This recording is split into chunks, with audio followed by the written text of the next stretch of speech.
Mattress Firm, the store that every town has 5 of but no one's ever been in. The store where the parking lot is always empty but the lights are always on. The store that's business model doesn't really add up. Today we're going to be taking an in-depth look at the mystery of Mattress Firm and the dozens of other mattress stores just like it. I had originally heard of this conspiracy from one of my friends. It was very late at night, and we were coming home from a restaurant, which is right next to a Mattress Firm.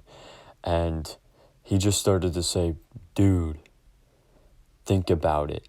Who has ever been in a Mattress Firm? And yet, every town in the United States has 15 mattress firms in it."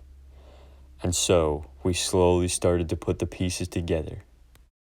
So our first idea was that Mattress Firm acts in a similar way as Los Pollos Hermanos from Breaking Bad, in that it's a successful store, but it's also a front for drug trafficking. Like, you head into the Mattress Firm and you say, "Hey man, I want an extra springy back-poking mattress deluxe." And they're like, "All right, come on back to the back." And they've got this enormous mattress, 10 feet tall, stuffed with meth. And then, of course, I guess you just take the meth and hightail it out of there. So, that's just what we were thinking, like joking around. And then we woke up the next morning and forgot all about it and just kind of moved on with our lives. But today, I started thinking about it again, and I was just thinking about, okay, well, let's break down Mattress Firm. Let's really pick apart the numbers and see if it's possible that they do have a successful business model. So that's what we're going to do. My county, right smack in the middle of bumblefuck nowhere, has 5 mattress stores. My county has just about 65,000 people in it. I've approximated the average mattress cost per person to be about $650. This is because if you buy a more expensive mattress like a king or a queen, usually 2 people would sleep on that, so about $650 per person per mattress. Does seem a little low, but Mattress Firm's going to need all the help it can get with the math in a little bit. The average mattress lifespan is probably about 10 years.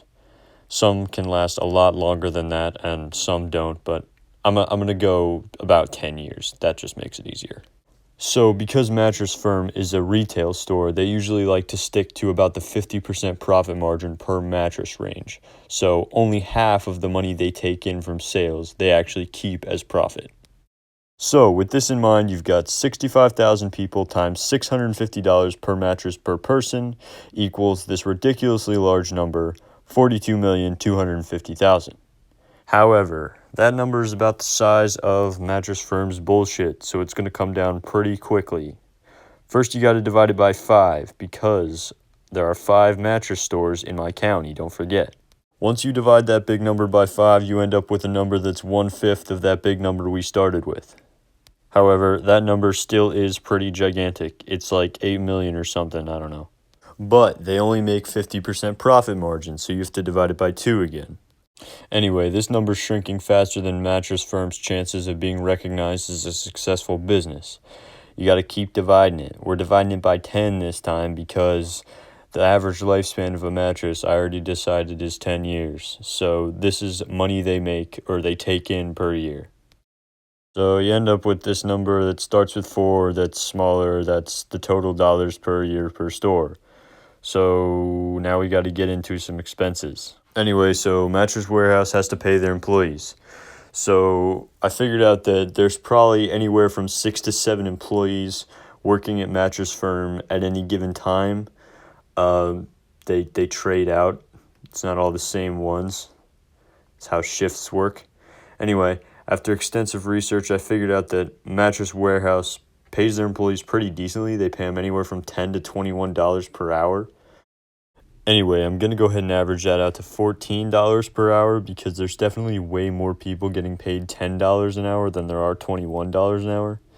And Mattress Firm's open 11 hours a day, 7 days a week, and probably about 350 days a year. It's probably a bit more than that, but on the 7th day, they're actually only open 10 hours, so I'm going to take off a few days just to account for that because I don't want to do that math. So if you go ahead and multiply all that shit together, you end up with $323,400. And if you take that off the original number of dollars they took in, you end up with just about $100,000. It's actually 99 something, but I'm making it easy. But that's not all their employees. Mattress Warehouse actually employs a lot more people than I thought. They have managers that are paid $60,000 to $70,000 a year, and assistant managers that are paid about $40,000. They also have warehouse workers and shipping workers they have to pay too. They have customer sales reps too, but I didn't really even bother to figure out their salaries because the manager and assistant manager salaries already goes over the $100,000 we have left. And that doesn't even include their other expenses like rent, electricity, heat. I don't know if they have water or not. I feel like they would. Air conditioning. And all of these things add up to much more than the $100,000 that we had originally set aside for them. Now, here's the question. How is Mattress Warehouse a successful business if all its profits are gone by the time only 3/4 of its workers are paid and its rent and other expenses aren't paid at all? Now, this is just assuming my math is all right. Let's just say that, just for this scenario, they make 100% profit on every mattress. That means that instead of having $100,000 at the end there, we'd have $200,000. Now, that doesn't make a huge difference when you still have to pay all the workers we haven't even begun to pay yet, as well as all the expenses. And really, one of the only things that would make sense is that they would have some alternate source of revenue that's bringing in enough money to not only cover all their expenses and more, but to pay the higher-ups in the company. And I'm not saying I definitely and unquestionably think that Mattress Firm is a front, but it's something to think about, man. I mean, really.